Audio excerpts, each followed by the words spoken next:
Good morning and happy Saturday. Welcome to another episode of Get Elevated with Gia, self-proclaimed G Money.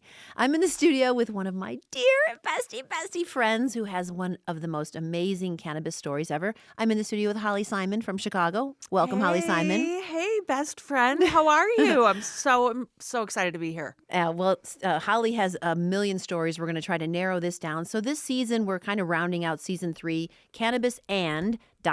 This episode is about cannabis and life after breast cancer. Yes. What a personal honor to have been with you and to see how this plant has impacted and affected you. And there's a lot more to Miss Holly Simon we're going to talk about. But for those of you listening for the first time, this is a show about cannabis. We talk about all things cannabis. There is nothing off the table. We are about truth and clarity, Holly. So just remember that. Wonderful. And the goal is that global access, awareness, and education of this magical plant. I just want everyone to know about it, learn about it, and to try it because this plant, as you know, has done wonders for both of us in different ways and collectively in some really fun ways. Yes, it has. Yes, it has. It has. So thank you for listening. Thank you for joining. We're going to get started here.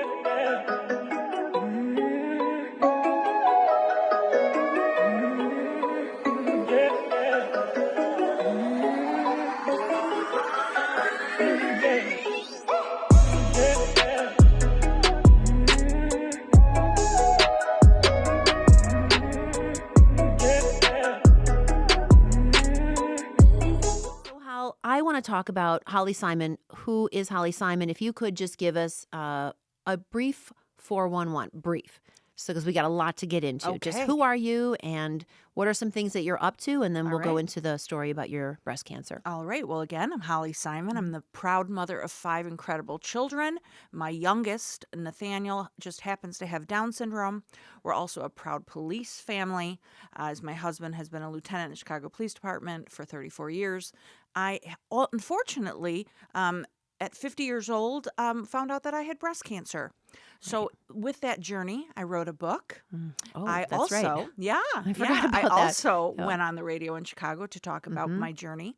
I've been blessed with Nathaniel's greatness that has taken us all over the country, where we talk about different abilities and how we're all more alike than we're different. I love that. And I Yeah. do want to make that part of the show because I love me some Nate. Yeah. Yeah. Okay. Everybody loves Nate. Well, let's break it down as far as cannabis. When was the first time what's your journey to cannabis? When was the first time you really started consuming? And You know, I had to give that some thought because I remember being back in high school pretending that I was smoking, and I had like a quarter of a joint left, and I put it in a little Mentos box. Right. And I would, if cool guys were around, I'd pull it out and be like, "Oh, here I am." It was you fake smoked? I completely faked everything. I faked it all. I faked everything, and Oh. and I thought I was the coolest because it was some sort of Sure. whatever end of a. But did you actually smoke and didn't like it? That's I why don't you remember. I mean, Okay. I think I had tried, but I never was educated. I had no idea what I was doing.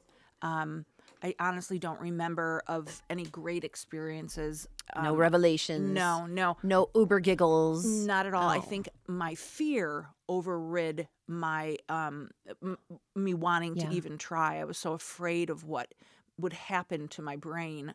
Oh, really? You weren't afraid of getting caught by your parents? Not at all. Okay. That was my fear. Not at all. I was driven by a completely different fear. Okay. Not at all. And I don't think I came from an area where I knew many people that equally did that. I didn't know anything about it except for the cool kids, and I wanted to be cool. Of so course. I pretended. The Mentos box. But Got I it. think, yeah, vividly. But I remember I was staying with a friend in California, and it hadn't been that many years ago. And he was big into cannabis. Okay. And he came up to our room and he said, "You have to try this." And I did, which I was surprised. And I laughed for a half an hour solid. And my daughter took videos to prove. Sure. And Well, how many years ago was this, Hal? it has to have been about 8. Okay. Right. Because I became I think I remember comfortable this. then. Mhm. Yeah. Okay. And he was well read on the subject, so I didn't feel like I needed to search something that I knew nothing about. And I really enjoyed that half hour of laughing. Of course. So that came all the questions. And then I had you in my life Right. that was so well read. Right. And then my fear Why, thank you. started, you're welcome, but my fear started going away. Sure. So when I found out at 50 years old that I had breast cancer, Sure. I was barraged with medications, Of just course. medicine over medicine, and just the feeling of being over medicated and feeling sick. Yeah. And you actually were the one that said, Hal, why don't you at least try this as an option? Right. And thanks to you Why, thank you. and the education, Sure. I had no fear. Right. And then I started to realize what I like, what I don't like. I still have so much to learn, but it got me through some of my darkest days. Welcome to the future of cannabis. My name is Gia. I'll be your tour guide.